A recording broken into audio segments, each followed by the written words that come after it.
আচ্ছা, আগের দিন আমরা তিনটে অ্যাপ্লিকেশন পড়েছিলাম। একটা লিনিয়ার চার্জের জন্য, একটা সারফেস চার্জের জন্য, আর একটা ভলিউম চার্জের জন্য।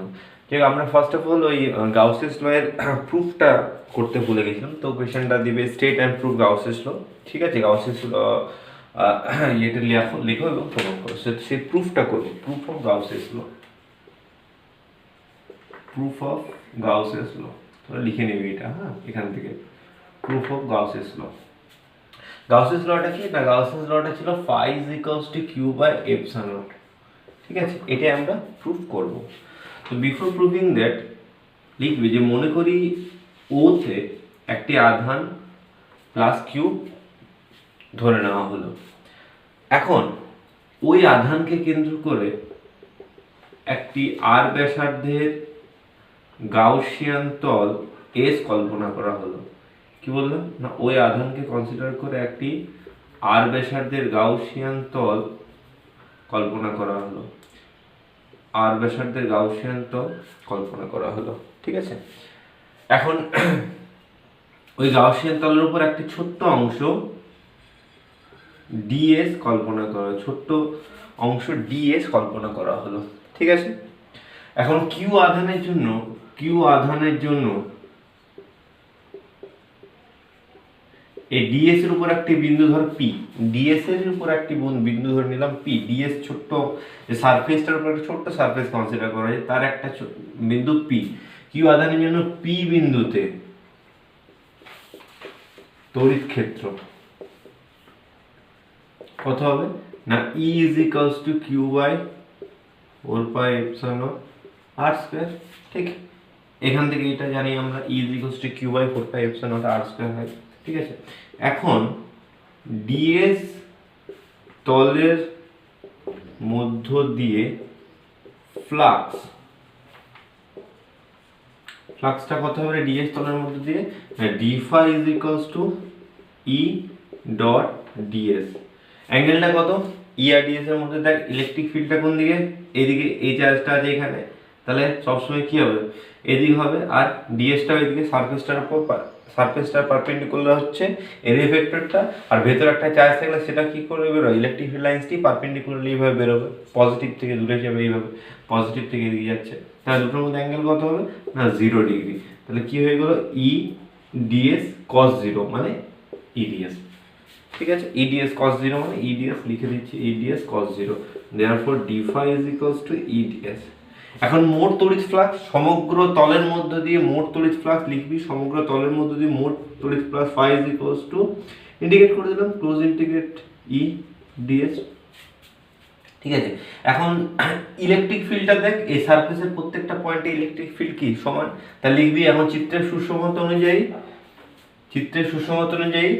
তলের প্রতিটি ক্ষেত্রে তড়িৎ ক্ষেত্র সমান, তাই ইটা কি হয়ে যাবে, বাইরে বেরিয়ে যাবে, ইন্টিগ্রেশন ডিএস। ইন্টিগ্রেশন ডিএস মানে কি, ইন্টিগ্রেশন ডিএস মানে এরিয়াটা কার এরিয়া, এর এরিয়া 4 পাই আর স্কয়ার। এটা 1 নাম্বার পেয়েছি, এটা 2 নাম্বার।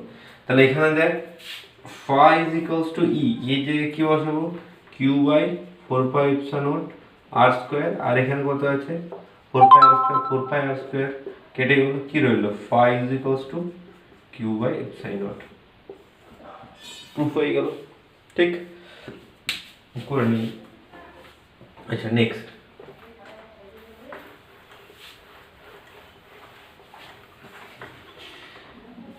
দেখ যেটা পড়ো সেটা হচ্ছে Gauss's law, Coulomb's law from Gauss's law.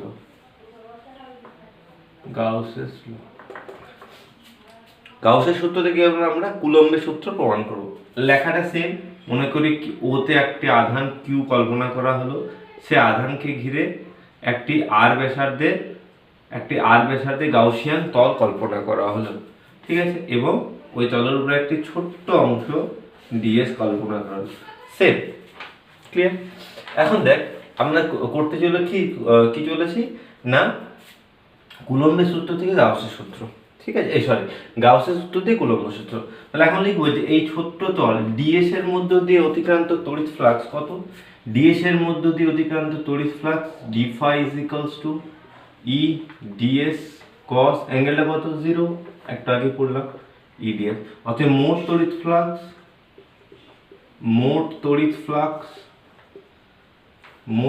Flux phi is equals to integration E DS, ইটা বাইরে বেরিয়ে গেল, ইন্টিগ্রেশন ডিএস, ঠিক। ডিএস এর জায়গায় কি লিখবো, ই ইন্টু 4 পাই আর স্কয়ার, এক নম্বর। আবার গাউসের সূত্র অনুযায়ী, গাউসের সূত্র থেকে আমরা যাব, গাউসের সূত্র অনুযায়ী ফাই ইজ ইকুয়ালস টু কি হয় রে, কিউ বাই এপসাই নট। গাউসের সূত্র থেকে আমরা কুলম্বের সূত্রটা প্রমাণ করব, তাহলে phi is equals to Q by epsilon nought. তাহলে 1 নম্বর আর 2 নম্বর যদি আমরা কম্পেয়ার করি, দেখ এটা ফাই ইজ ইকুয়ালস টু এটা পেয়েছি, 2 নম্বর এটা, তাহলে E into 4 pi R square is equals to Q by epsilon nought. তাহলে লিখবি 1 নম্বর ও 2 নম্বর তুলনা করে পাই, E is equals to Q by 4 pi epsilon nought R square. এটা কি পেয়ে গেলাম না, এই পি পয়েন্টটাতে এখানে যদি একটা পি পয়েন্ট আছে সেখানে তড়িৎ ক্ষেত্র, ঠিক আছে। আমরা করতে চেয়েছি কি কুলম্বের সূত্র না। এখন লিখবি যে এখন যদি পি বিন্দুতে একটি টেস্ট চার্জ Q0 ধরে নেওয়া হয় তাহলে ওই Q0 এর উপর প্রযুক্ত বল, তাহলে ওই Q0 এর উপর তড়িৎ ক্ষেত্র দ্বারা প্রযুক্ত বল কত হবে রে? একটা চার্জ Q0 কে ই তড়িৎ ক্ষেত্রে রাখা হয়েছে, একটা চার্জ Q0 কে ই তড়িৎ ক্ষেত্রে রাখা হয়, তাহলে বলটা কত হবে, F is equals to Q0 E, ইটা কত পেয়েছি, Q by 4 pi epsilon naught R square, therefore F কি পেলাম, Q naught by 4 pi epsilon naught R square। এটাই কি, এটা হয়ে গেল আমাদের কুলম্বের সূত্র, ঠিক আছে। সো ফার্স্ট অফ অল এই দুটো লিখবি, তারপর যেটা নোটস দিয়েছি সেটা লিখবি। এন্ড লাস্ট, এই রিলেটেড লাস্ট যেটা অ্যাপ্লিকেশন আমরা গাউসের লয়ের অ্যাপ্লিকেশন পড়ছিলাম, সেটা হচ্ছে লাস্ট অ্যাপ্লিকেশন না, একটা 4 নম্বর অ্যাপ্লিকেশন, ঠিক আছে। কেস 4 দেখ, আমরা লাস্ট যেটা পড়েছিলাম সেটা পড়েছিলাম যে একটা বলেছিলাম স্পেরিক্যাল সেল। এটা স্পেরিক্যাল সেলের জন্য আমরা তো স্পেরিক্যাল সেলটার ভেতরে, তার সারফেসে এবং তার বাইরে তড়িৎ ক্ষেত্র দিয়েছিলাম, ঠিক আছে। এই কন্ডাক্টিং স্পেরিক্যাল সেল, এবারে বলবে যে একটা insulating spherical shell, insulating solid spherical shell যেখানে চার্জটা ইউনিফর্মলি ডিস্ট্রিবিউটেড আছে, ঠিক আছে। একটি কঠিন অধাতব পদার্থ সুষমভাবে আহিত, অবশ্যই সুষমভাবে আহিত কঠিন অধাতব পদার্থের জন্য তড়িৎ ক্ষেত্র, ঠিক আছে। কি বললাম না, এটা হবে ইনসুলেটিং স্ফিয়ার, একটা ইনসুলেটিং স্ফিয়ার, এবং যেটা কি বলেছি সলিড একটা স্ফিয়ার। ইনসুলেটিং স্ফিয়ার মানে হচ্ছে অপরিবাহী, ঠিক আছে, অপরিবাহী, এবং যেটা হচ্ছে কি সলিড। তাহলে যেমন যদি অপরিবাহী হয় আর সলিড যদি হয়, তাহলে আধানগুলোরে তুই এদিকে কিউ আধান দিস, তাহলে আধানগুলো কিন্তু পুরো অপরিবাহীর মধ্যেই থাকবে। যদি পরিবাহী হতো তাহলে কি বলতাম, তাহলে বলতাম যে আধানটা কোথায় আছে, শুধুমাত্র তার পৃষ্ঠতলে আছে। কিন্তু যেহেতু এটা অপরিবাহী, তাই আধান কি থাকবে, শুধুমাত্র যে পৃষ্ঠতলে থাকবে, তার কোনো মানে নেই। আধানটা সমগ্র একই রকম ভাবে সুষমভাবে ছড়িয়ে আছে। কি বললাম, আধানটা সুষমভাবে পুরো অপরিবাহীটাতে ছড়িয়ে আছে, বুঝতে পারছি। ওইটার সাথে এটা ডিফারেন্স কি, আগেরটা ছিল খোলো, এর মাঝে ফাঁকা ছিল, তো আধানটা কোথায় ছিল, শুধু সারফেসে, এবং ওটা ধাতু ছিল, ঠিক আছে, কন্ডাক্টর ছিল, অপরিবাহী বা সিম্পলি পরিবাহী ছিল। এটা বলছে একটা অপরিবাহী, এবং আধানগুলো তার অপরিবাহী বলেছে এবং সলিড বলেছে, তাহলে আধানগুলো পুরো গোলকটাতে ইউনিফর্মলি ডিস্ট্রিবিউটেড আছে বা সুষমভাবে ছড়িয়ে আছে, ঠিক আছে। তাহলে এটার জন্য আমরা তড়িৎ ক্ষেত্র বার করব। কেস 1 কোথায় বার করব, বাইরের পয়েন্টে। ধর এটা রেডিয়াসটা বলে দিয়েছে আর, বাইরের পয়েন্টে স্মল আর, এই পয়েন্টটা যদি তা যদি পয়েন্টটা বাইরে থাকে তাহলে আমরা কি লিখবো, মনে করি যে কোনো বিন্দু পি তে তড়িৎ ক্ষেত্র বার করার জন্য পি কে কেন্দ্র ওকে কেন্দ্র করে একটি স্মল আর ব্যাসার্ধের গাউসিয়ান তল কল্পনা করা হলো। গাউসিয়ান তল কল্পনা করলাম আগেরটার মতো সেম। তাহলে এক্ষেত্রে গাউসের সূত্র phi is equals to E dot ds লিখবি q by epsilon naught। phi is equals to Gauss সূত্র নাকি। এখন এই তলটাতে ইলেকট্রিক ফিল্ড বুঝতে পারছিস, স্ফিয়ারে চার্জ আছে, চার্জের পারপেন্ডিকুলারলি ইলেকট্রিক ফিল্ড করে বেরোবে, আর যে সারফেস থেকে বেরোচ্ছে সেইখানে সারফেসের ডিরেকশনটা পারপেন্ডিকুলার, তাহলে এই দুটোর মধ্যে অ্যাঙ্গেল কত, 0। ঠিক আছে, তাহলে এখানে লিখবি যে E ds cos 0 is equals to q by epsilon naught। তোকে বলে দিবে q চার্জ আছে। ঠিক আছে, তাহলে ইটা থেকে বাইরে নিয়ে গেলে একই reason, ds q by epsilon naught or E into 4 pi r square is equals to q by epsilon naught। Integration ds বুঝতে পারলি, আগে করেছি q by 4 pi epsilon naught r square। এটাই হয়ে গেল কি বাইরে, একদম একই যেটা কন্ডাক্টরের ক্ষেত্রে পেয়েছিলিস সে একই রকম same. Case 2 at the surface তলের উপর কি এখানে সেম E into 4 pi এতটা করবি তোরা, আমি একবারে লিখছি E into সারফেসের উপর বললে কি এখানে তলটা কল্পনা করতে হবে, এখানেই গাউসিয়ান তলটা কল্পনা করতে হবে। তাহলে এটা কি হবে 4 r স্কয়ার, যেহেতু তলের উপরে নিচ্ছিস তাই ক্যাপিটাল আর এ নেবো, q বাই এপসাইলন এই চার্জটাই আছে এর মধ্যে, তাহলে E into q by 4 pi epsilon r square. এটা হলো তলের মধ্যে।